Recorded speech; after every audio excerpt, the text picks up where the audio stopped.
We love chocolate. We love it in all shapes, forms, sizes, colors, flavors, and wrappers. If there is anything repulsive about chocolate, it is that it eventually ends. However, what if there is a way to produce infinite pieces of your favorite chocolate bar by simply breaking it and rearranging the blocks? Don't believe me? Take a look for yourself at the animation in the background.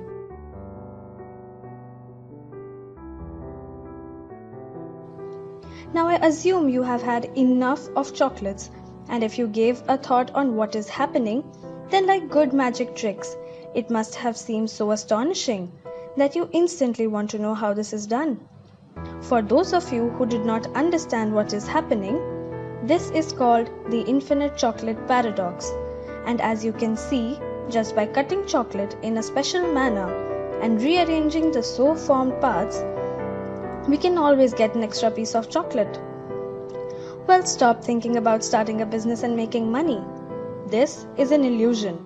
Calling it an illusion implies it is fake, which it is, because when the pieces are rearranged, the resulting bar isn't the same bar we started with.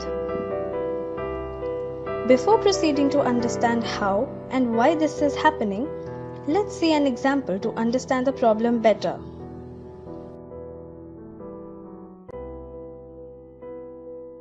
Mr. Randy, the world-famous magician, owns a rug that is 12 by 12 feet. But he's got a problem and he goes to his old friend Omar for its solution.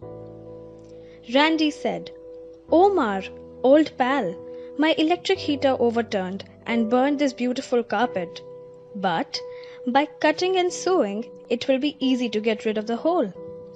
Omar was doubtful, but he followed Mr. Randy's instructions.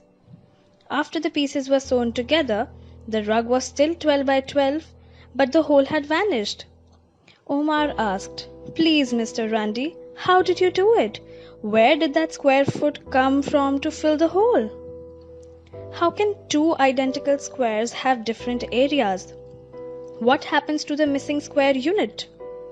These two and many other paradoxes of their kind all operate by a common principle which Martin Gardner, in his book Mathematics, Magic and Mystery, has called Principle of Concealed Distribution.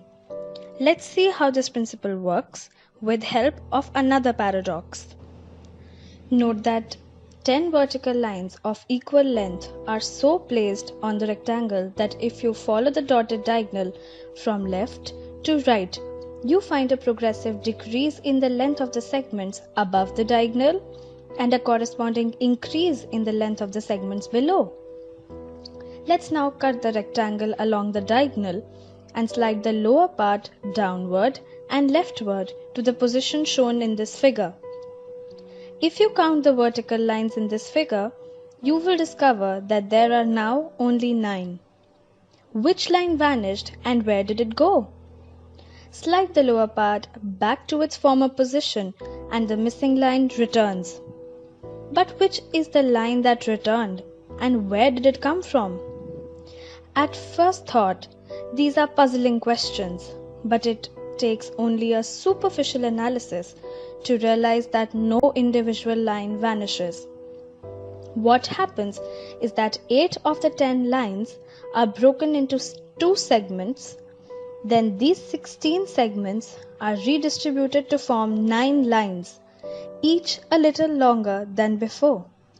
Because the increase in the length of each line is slight, it is not immediately noticeable.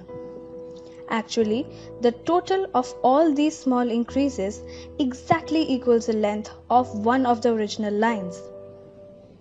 Mr. Randy used the same principle. This example is a special case of Curry's paradox, which gives us squares that remain square after the parts are reformed to show the whole. You can read more about it in Martin's book. If you want complete understanding of how Randy managed to fool Omar, just make 2 copies of the square without the hole. The larger the patterns, the better. One square should then be cut accurately, the pieces rearranged to make the whole. and this second pattern placed on top of the first. If the top and sides are flushed, you discover that the second pattern is not a true square. It's a rectangle that is higher than the square by length of 1 by 12 foot. This 12 by 1 by 12 strip along the bottom has the same area as the whole. I think that is enough of discussion about other paradoxes related to the infinite chocolate paradox and their working. Now it's time to finally reveal how actually that animation which we saw at the starting is fooling us. See, this is a chocolate which has 24 pieces. Here is an option to cut the chocolate same way as we saw in the animation. So let's just cut it. Okay, so we have the desired parts and now we have to rearrange them in the standard way to produce that extra piece of chocolate. Let's bring it here and this one here. Okay, we are done and here is our extra piece. Amazing, isn't it? Don't be a fool. Look here, can you notice any change in the chocolate bar? Only if you were not paying attention at all would you have not noticed that our chocolate bar has become shorter in size. Look at this. Initially the bar was up to here and now it's up to here. If we calculate the number of pieces, they are the same. But if you look carefully, you will notice that these 4 pieces have now become shorter, and as we go to the left, the size decreases progressively. So this piece has come at the cost of reduction from these pieces, and just like the line paradox, you will not know which piece disappeared, but these 4 pieces collectively contributed for formation of this piece. The height of the bar in the animation remains the same because it has been made to mislead us.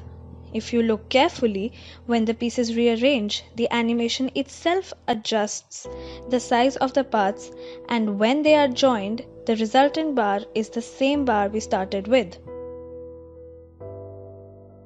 So this is it about the video.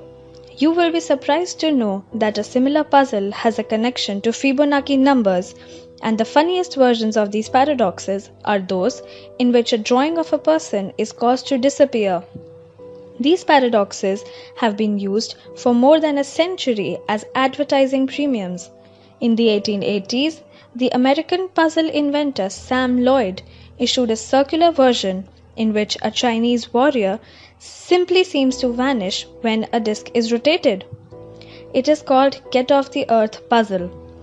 What Sam Loyd did was simply bend the line paradox into a circular form and substitute figures of Chinese warriors for the lines.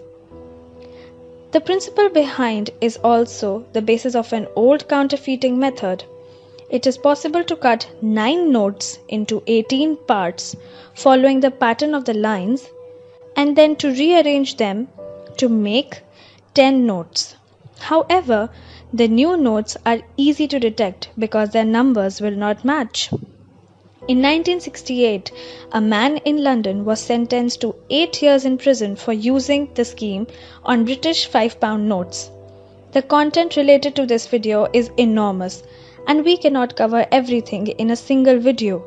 But this type of content is just like chocolate. You get addicted to it. We will come up with more such videos in future. And now it's time to say goodbye. Take care and keep learning.